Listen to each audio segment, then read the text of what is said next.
Stakeout is a buddy cop film from the year 1987. Now I gotta give a giant shout out to my buddy Michael Ledger from Patreon for suggesting that I review this movie, and I'm gonna kill two birds with one stone here because my buddy Ken at Mid-Level Media is also doing Buddy Cop Month this month. So this is the perfect time for me to watch Stakeout for the very first time, and I'm here to give you my quick thoughts right now.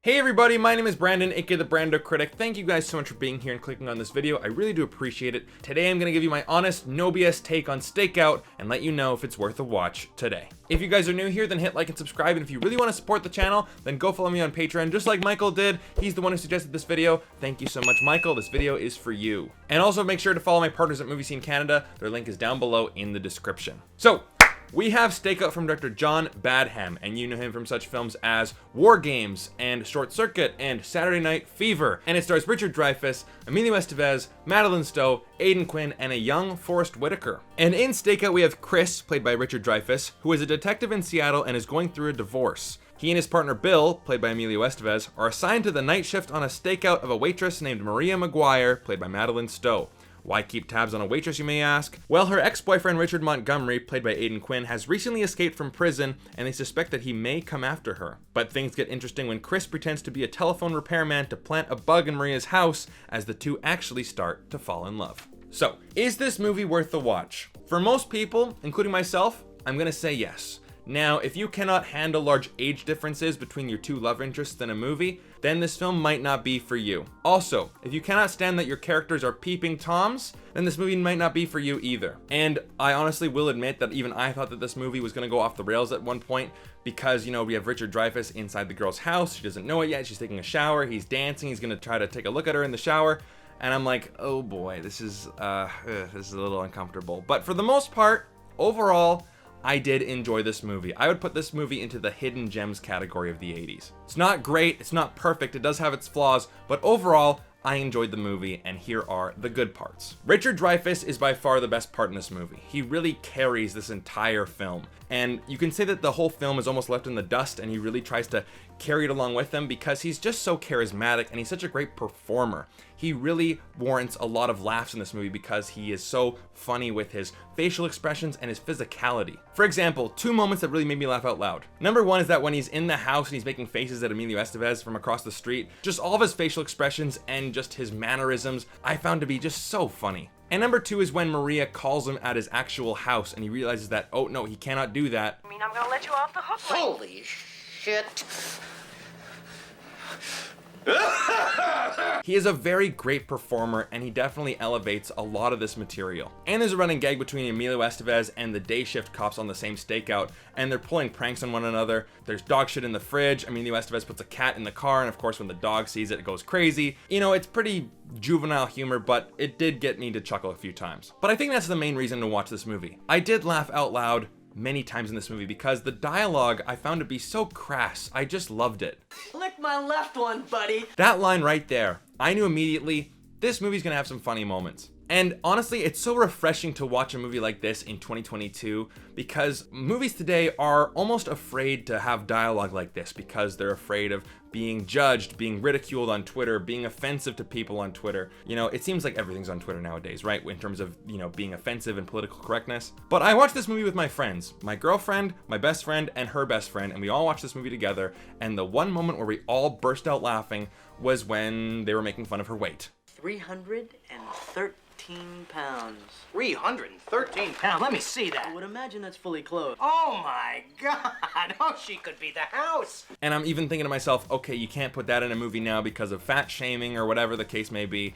But laughing is an involuntary human emotion, and we got a whole room of young adults laughing along with it. So again, I thought this movie was very funny, and Richard Dreyfuss is a big part of that because he's so physical with his comedy. Like, for example, when he's trying to escape and he's wearing a disguise with like this giant pink hat, just his mannerisms, his facial expressions, his physicality, it's just so funny. And the action isn't too bad either. Now, there's not much of it. This movie definitely is more of a comedy than an action film, but there are some good action sequences. There's a fight on the docks of Seattle, there's two cop chases, there's a fight at a log mill at the end. It's very inventive, it's very creative, it's very fun, exciting.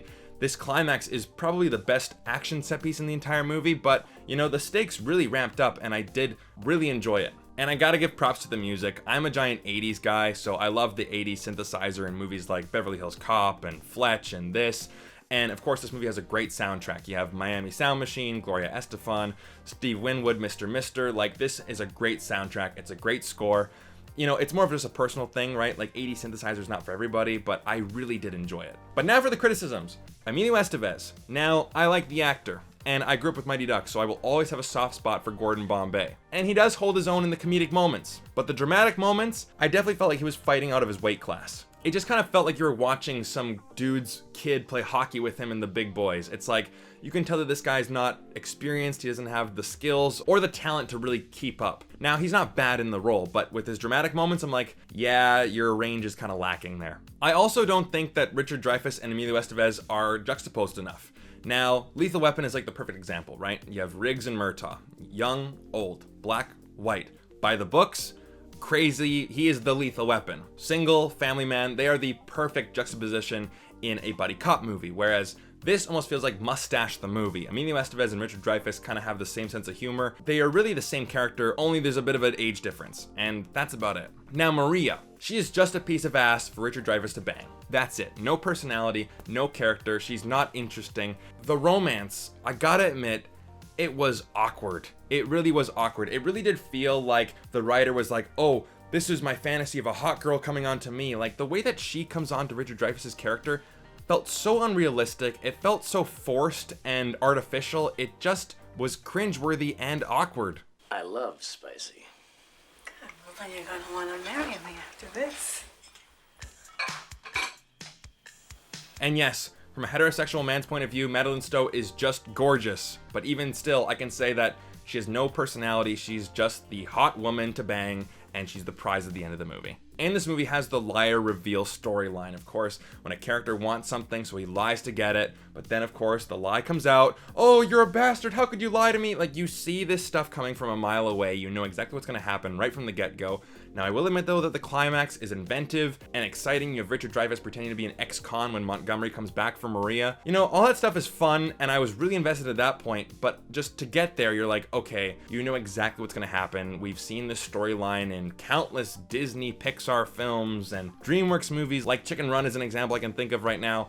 You know, it's just not the most exciting storyline for me. So Stakeout definitely has some flaws. It's not perfect, and it's a product of its times, even though I don't really like to say that because every movie ever is the product of its times. But, you know, you can definitely tell that this is an 80s movie. But if you're into that sort of thing, then I think Stakeout is definitely worth a watch. I'm gonna give this movie a 3 out of 5. It's not great, but I definitely did enjoy it, and I think you will too. I definitely consider this movie to be a hidden gem. So Michael, thank you so much for the recommendation, buddy. I really do appreciate it. Now, fun fact, this movie was actually shot in my hometown of Vancouver.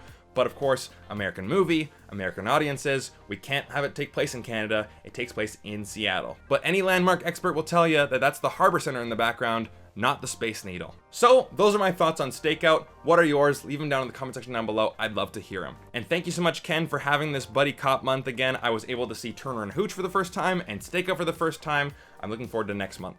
And thank you guys so much for sticking with me to the end of the video. I really do appreciate it. If you want to see more videos just like this, hit like and subscribe. Follow me on Instagram, Twitter, TikTok, and Letterboxd at BrandoCritic.